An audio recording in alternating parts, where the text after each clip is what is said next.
Hi, my loves, and welcome back. I am so glad you're here. If you're new, I am Shannon, and this space is all about manifesting from the inside out.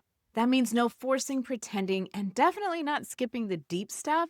We have real conversations so that you can live the life that your soul already knows is yours without a whole bunch of extra effort. We use our mindsets to shift our lives.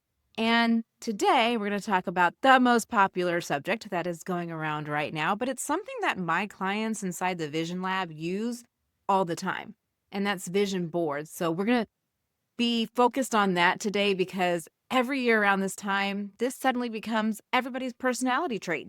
People are cutting out magazines, they're opening Pinterest, they're putting pictures on a board and on their screensavers. And then they call it manifestation because this is what's going to happen this year. And then they wonder why, starting about, I don't know, February, March, April, and the rest of the year, nothing actually changes. And we're going to talk about it. And I don't say any of this to be harsh. I say it because vision boards can be powerful, but only when they're done with intention and honesty and follow through. That is what everybody works on in the Vision Lab. We use vision diaries. We'll talk more about that in a second, but we use vision diaries to manifest continually all year long. Number one tool that we use. And so if you're thinking about creating a vision board for 2026, this episode is going to be for you, my love. We're going to talk all about what actually helps and what could sabotage your process quietly without you even realizing it. So the first thing I want to get into is talking about the board and maybe rethinking the board altogether. I want you to consider that what if your vision board, that poster, isn't the best container for your vision anymore? A physical board can look very pretty, but it has its limits. You may hang it up and walk past it, but eventually it blends into the background. Or more than likely, you put it somewhere that you say you're going to see it, but nobody else can see it because you don't want the damn thing hanging in your living room or your kitchen where you'd see it the most. So you put it off maybe in your closet or somewhere in your bathroom. But let's talk about that closet because a lot of people put them in their closet and then they just start collecting dust. But we kind of hide them away, or maybe we put them in our, in-home office or something, but we're taking them down when people come over because maybe we don't want them to see. But typically, we don't put them in a place where we're activating them on a regular basis, right? So a board just may not be where it's at anymore. I ditched the board a long time ago because I went into vision diary, not a vision notebook, but a diary. And if you're watching on YouTube, I'm just going to hold up a picture of what it looks like. Everybody in my Vision Lab, this is what they use. It's kind of like scrapbook. It's not a small little notebook. This is mine. It's personal. I'm not going to open it up, but this is the size of it. This is what we work with and it changes the game, really, for a lot of reasons. Number one, it's private. No one else is going to see it. It is private to you. We don't let everybody's eyes onto our vision. That's just how it is. We just don't do that. We protect the energy around our visions, right? If a stranger came in your house or even a friend or an acquaintance and they saw your vision board, they may or may not be like, why do you want that? Or having you explain yourself. Or maybe they have opinions. Like, we're not looking at anybody else's opinions for our vision. So the diary is uber private. It is very flexible. So you can do so much with it. You might be like, wow, it's so much smaller, but it's really a lot more flexible. And it is larger in the sense that you can add to it, you evolve with it, and you can focus on one vision at a time. So if you're sitting down to meditate, because we activate and work with our vision boards, our vision diaries, I'm going to say vision diary probably and vision board interchangeably throughout this episode. You have to activate it. You can't just do something, and we'll talk more about that, but it has to be activated. So it's easier to work with the diary. That's why I think it changes the game. And manifestation really isn't about just staring at something one time, right? It's working with your vision. So your diary is that place where you can revisit your vision. You deepen your relationship with your vision, what you're calling in. And it becomes this living document instead of wall decor. So if you felt disconnected from your vision board, or you kind of felt like it was a cute craft project, but then nothing else, this shift alone can really make 2026 feel different for you by going into doing a vision diary and leaving the vision board behind. The second thing is that your vision has to be bigger than a goal. So this is something to do this year that may be different. And I've already kind of seen it a little bit, but a lot of people are posting goals, like literal smart corporate girly goals on their vision boards. Honey, you can accomplish that. You can do it. You don't need the damn vision board. You don't need a picture. You know what to do. A vision is not a goal. A vision is something that you step into. A vision is what you are trying to manifest. You know how to hit those goals. Honey, you don't need to put the goal on the vision board. I'm telling you, you are so damn capable, it's going to happen. Don't worry about it. Now, everything we put on our vision boards inside Manifest She, they happen too, just in different ways. So I just want you to know it's not about your goals. Let this be who you are becoming unfold. Your goals, once again, you can achieve them. So 2026 should stretch beyond achievement. Your vision board is how you want to live. That's where the power is, in your vision. What do I want to step into that I have to change my inner world so that I can start to see it on my outer world? Girl, the goals are already within your reach. They're already available to you. Your vision is something beyond what's in your current sphere of availability. Then clarity. The third thing I want you to do when you're making your vision board is just make sure you have clarity. Don't build something without clarity for what you're going to put on there. Because I know a lot of times there are vision board parties or we get together with our girlfriends, we have these pictures and you just finding what's cute in a split second. And there's not a lot of thought. There's some thought, but there's not a lot of thought. Like we're not finding cutesy pictures. We're bringing our clarity and we're putting it into a vision, a visualization of the vision that's going on inside of our beautiful brains. Take the time to ask yourself what you really want right now. What feels alive to you this season? What do you feel pulled toward and not pressured to? And that kind of connects me back to when we talk about this season and why I love the vision diary is because you use it all the time. It's not a January thing or like New Year thing and you do it once. You just continually do it. So like in this season, because I know for me, I have different things in different actual nature seasons. March is going to be a big season for me. That's my new year. That's when I celebrate the new year, when everything wakes back up. But what feels alive for you in the season? It's not about having every answer, but it is about choosing what you're super clear about. A lot of my clients use the clarity coach inside of the Vision Lab to find their clarity before they even go work with their diaries. So then let's talk about the don'ts as well. Because I wanted to jump on here and like, do this, but let's talk about some don'ts. Let's talk about some stuff that we don't need to do anymore because that matters too. And one of the fastest ways that you can dilute your vision is by forcing yourself to fill up categories. And this does happen a lot at vision board making parties and things of that nature, where it's like, okay, find a picture for money, find a picture for your career, find a picture for your love and your friendships and relationships, find a picture for your health. Find a picture for your home or where you're going to live, or find a picture for your vacation. And then you feel pressure to fill out these areas. And if you're not quite sure, you just don't know. Now you're like, oh, my board's not complete. Oh, I have to find something. And you're inviting chaos into your manifestation because you're putting something there that maybe you think you should want, but you don't really want. And it's just sending mixed signals between your mind. It's creating resistance of momentum. You can focus on one thing or one area. You can leave an area of your life blank. Once again, why I love the vision diaries, because we use them and we just put what is the vision that has come to us right now. It doesn't have to fit into a category. But even if you're working with a traditional vision board, you don't have to fill it all out. I still rent because I don't know what kind of house I want to buy. I don't know.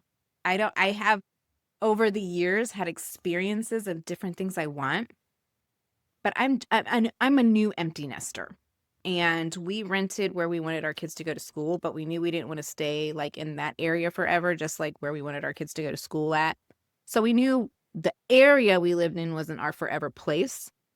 And we were like, okay, once we're empty nesters, we're going to go buy somewhere in our forever place. First of all, things change what we thought was our forever place. Now, just with development and stuff, is not quite the forever place that we want. So we kind of like, oops, nope, that changed. But then also, what do I want out of a house as an empty nester? And I don't know yet.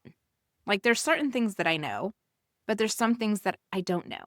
And I'm not going to force my dream home onto my vision diary before I know what I want, because I know that brings confusion. Like, there's a couple things that I do know that I want in my dream home that I want to buy, but there's a lot of question marks still out there. So the whole point of the story is, if you have question marks, just leave it alone. You don't have to do it. You don't have to fill up every category of your life, every area of your life, just because it's the new year, just because it's 2026, and you feel like you have to get it all done now. Big misconception. We work with our vision diaries year round, but even if you have a traditional board, you can work with it year round. You don't got to force stuff on it right now. Another don't is to set it and forget it. Vision boards aren't magic pills. I think this is a lot of the reasons why we tend to go towards goals on vision boards versus our actual vision.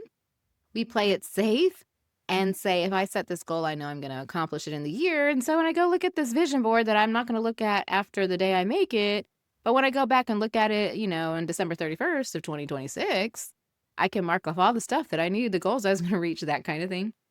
Sometimes we just put stuff on there and we really don't know how we're going to get it. And it is a vision. And we think, okay, I'm going to make this vision board and it's going to work its magic within this year. And you make it once, maybe you hang it up or put it somewhere, and then you just wait for life to rearrange itself. And it doesn't work that way, because it is not a magic pill. Your vision needs a relationship. It needs attention and reflection and interaction. And whether that looks like you're meditating with it every day. I meditate with my visions every day. I pick a vision and I meditate with it. You revisit it in any manifestation practice that you use. Whatever that is, it could be checking in weekly to make sure you're still aligned with your vision, like you're walking your vision while you're waiting for it to come to pass. Your vision's not asking you to worship it like it's just the thing that's going to change your life because you made it look super pretty with glitter and stickers and metallic markers. Side note, I like metallic markers. Another side note, I use them in my vision board. But I don't think that that is the end all be all. I know it's not.